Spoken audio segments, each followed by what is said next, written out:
అందరికీ నమస్కారం. ఈ వీడియోలో కోనార్క్ సూర్య ఆలయం రహస్యాలు, వాటి నిజాల గురించి ఇప్పుడు తెలుసుకుందాం. ఈ భూమిపై సూర్యుడిని దేవునిగా పూజిస్తూ రాయితో ఒక గడియారం కట్టిన ఆలయం ఉందంటే నమ్ముతారా? ఒకప్పుడు ఈ ఆలయం దగ్గరికి నౌకలు వెళ్ళాలంటే భయపడేటివట. ఎందుకంటే అక్కడ ఉన్న ఒక శక్తివంతమైన మ్యాగ్నెట్ దారి తప్పించేదట. ఈ ఆలయాన్ని పూర్తిగా చూడాలంటే సూర్యుడి కదలికలు తెలుసుకోవాల్సిందే. అలాంటి అద్భుతమైన ఆలయమే ఒడిస్సాలోని కోనార్క్ సూర్య ఆలయం. ఈ వీడియోలో ఈ ఆలయానికి సంబంధించిన ఎవరు చెప్పిన రహస్యాలు, శాస్త్రం కూడా ఒప్పుకున్న నిజాలు మరియు చరిత్రలో దాచిపెట్టిన విషయాలు మొత్తం మీకు చెప్తున్నాను. ఈ వీడియో చివరి వరకు వినండి, ఎందుకంటే చివరిలో చెప్పే రహస్యం మీకు షాక్ ఇస్తుంది. ఇప్పుడు కోనార్క్ సూర్య ఆలయం పరిచయం గురించి తెలుసుకుందాం. కోనార్క్ సూర్య ఆలయం ఒడిస్సా రాష్ట్రంలో బంగాళాఖాతం తీరానికి దగ్గరగా ఉంది. ఈ ఆలయానికి 13వ శతాబ్దంలో గంగ వంశానికి చెందిన రాజు నరసింహదేవుడు మొదటివాడు నిర్మించాడు. ఈ ఆలయం పేరు వెనుక అర్థం కోన అంటే మూల, అర్క అంటే సూర్యుడు, అంటే సూర్యుడు ఉదయించే కోణం అని అర్థం. ఇది సాధారణంగా ఆలయం కాదు, ఇది ఒక భారీ సూర్యరథం ఆకారంలో నిర్మించబడింది. ఇప్పుడు సూర్యరథం ఆకారంలో ఉన్న ఆలయం గురించి మొట్టమొదటి రహస్యం తెలుసుకుందాం. ఈ ఆలయం మొత్తం సూర్యదేవుడి రథంలా ఉంటుంది. ఈ రథానికి 24 భారీ చక్రాలు, 7 శక్తివంతమైన గుర్రాలు ఉన్నట్టుగా శిల్పకళలో చూపిస్తారు. ఈ 24 చక్రాలు సాధారణ చక్రాలు కావు. ఒక్కో చక్రం ఒక సన్ డయల్ అంటే గడియారం.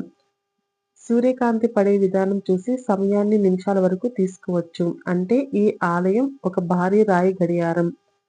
రాయితో సమయం చూపించే గడియారం నిజమేనా కాదా ఇప్పుడు తెలుసుకుందాం. ఇది కథ కాదు, ఇది శాస్త్రవేత్తలు కూడా ఒప్పుకున్న నిజం. ఆలయంలోని చక్రాలపై ఉన్న చిన్న చిన్న డిజైన్లు రోజులోని 8 యామాలను సూచిస్తాయి. నీడ పడే దిశను చూసి ఉదయం, మధ్యాహ్నం, సాయంత్రం సరిగ్గా చెప్పవచ్చు. ఈ స్థాయి ఖచ్చితత్వం 13వ శతాబ్దంలో ఎలా సాధ్యమైంది? ఇక్కడే మొదటి ప్రశ్న మొదలవుతుంది.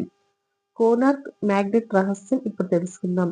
ఇప్పుడు మనం వినే అతిపెద్ద రహస్యం, ఒకప్పుడు ఈ ఆలయం శిఖరంపై ఒక భారీ మ్యాగ్నెట్ రాయి ఉండేదట.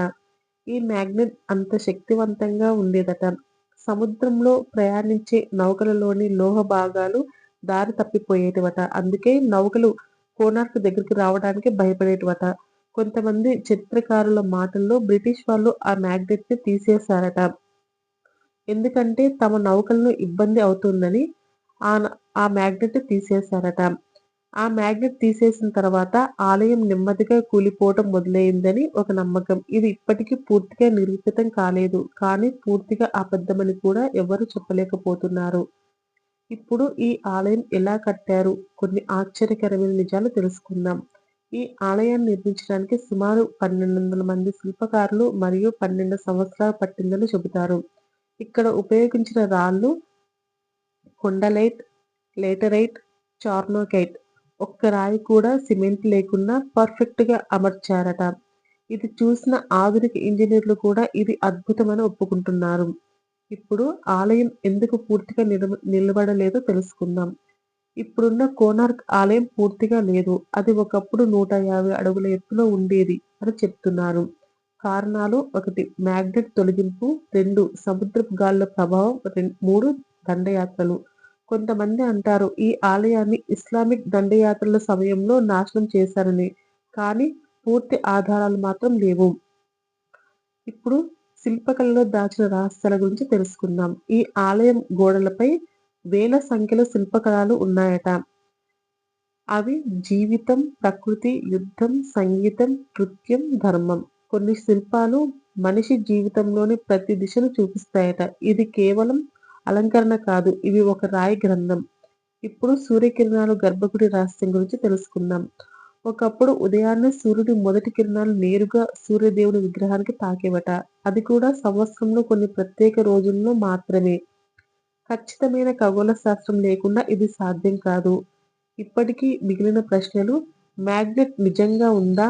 ఈ స్థాయి గణితం అప్పట్లో ఎలా తెలుసు? ఆలయాన్ని పూర్తిగా ఎందుకు పునర్నిర్మించలేదు? ఈ ప్రశ్నలకు ఇప్పటికీ పూర్తిగా సమాధానం లేదు. కోనార్క్ సూర్య ఆలయం ఒక శిథిలం కాదు, అది మన పూర్వీకుల జ్ఞానం, విజ్ఞానం, విశ్వాసానికి ఒక సజీవ సాక్ష్యం. ఈ ఆలయం చూస్తే ఒకటే ప్రశ్న వస్తుంది. మనం నిజంగా అభివృద్ధి చెందామా? లేదా వాళ్ళ స్థాయిని మర్చిపోయామా అని. మీకు ఈ వీడియో నచ్చితే లైక్ చేయండి. ఇలాంటి మరిన్ని ఆలయ రహస్యాలు తెలుసుకోవాలంటే మన ఛానెల్‌ని సబ్స్క్రైబ్ చేసుకోండి. ఎందుకంటే ఇంకా చెప్పాల్సిన రహస్యాలు చాలానే ఉన్నాయి.